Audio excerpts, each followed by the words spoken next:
дар толори кохи фарҳангии суғдиён бори аввал дар сатҳи васеъ нишасти матбуотии раиси вилояти Суғд доир шуд. Дар он намояндагони васоити ахбори омма дар вилояти Суғд ва намояндагони мақомоти иҷроии ҳокимияти давлатӣ иштирок намуданд. Дар оғоз раиси вилояти Суғд Раҷаббой Аҳмадзода аз бурду бохти соҳаҳои хоҷагии халқи вилоят ҳисобот пешниҳод кард. Суоли аввалини нишасти матбуотӣ доир ба соҳаи саноат буд. Зикр гардид ки дар соли 2019 102 корхонаи истеҳсолӣ ба фаъолият оғоз кард. Дар соли 2020 бошад бунёди боз 130 корхонаи нави дигар дар нақша аст.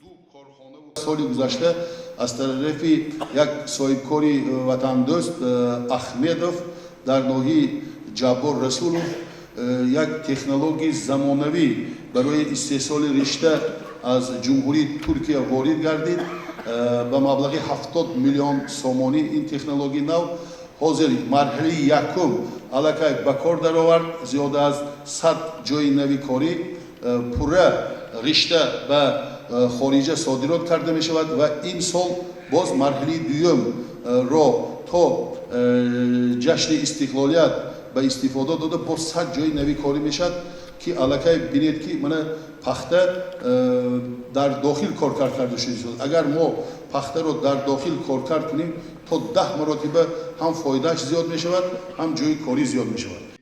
мавзӯи дигари савол вобаста ба паҳншавии коронавирус буд. Ба вилояти Суғд давоми моҳи январ 157 нафар донишҷӯёне ки дар Ҷумҳурии халқии Чин буданд ворид шуда, ҳамаи онҳо зери назорати табибон қарор доранд. Зикр гардид ки барои нигоҳубин ва ташхиси онҳо тамоми шарту шароит фароҳам оварда шудааст. шаҳрвандои ҷумҳурии Тоҷикистон, донишҷӯёе ки дар он ҷо имрӯз мехонданд, дар он ҷо таҳсил мекарданд, албатта моро дар канор гузаронда наметавонад. бо дастури супоришҳои пешвои муаззим миллат ситоди ҷумҳуриявӣ ва дар вилоят ситоди вилоятӣ амал мекунад.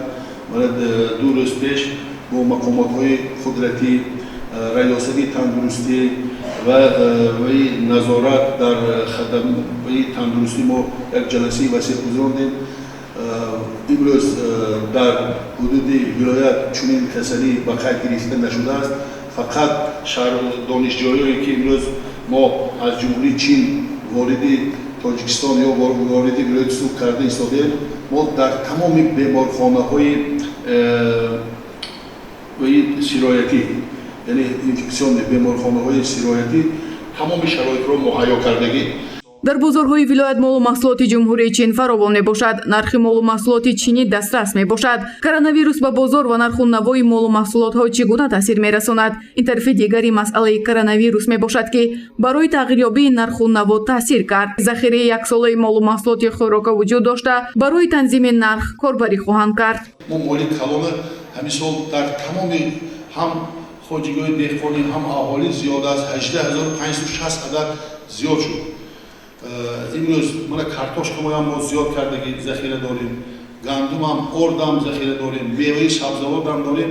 мо имрӯз ман боварӣ комил дорам ки он потенсиале ки дар вилоят ҳаст ва барои агар мо лозим бошад мана ҷумҳурии O'zbekistonам масалан ин бисёр иқтидори калон дорад, мо таъмин карда метавонем.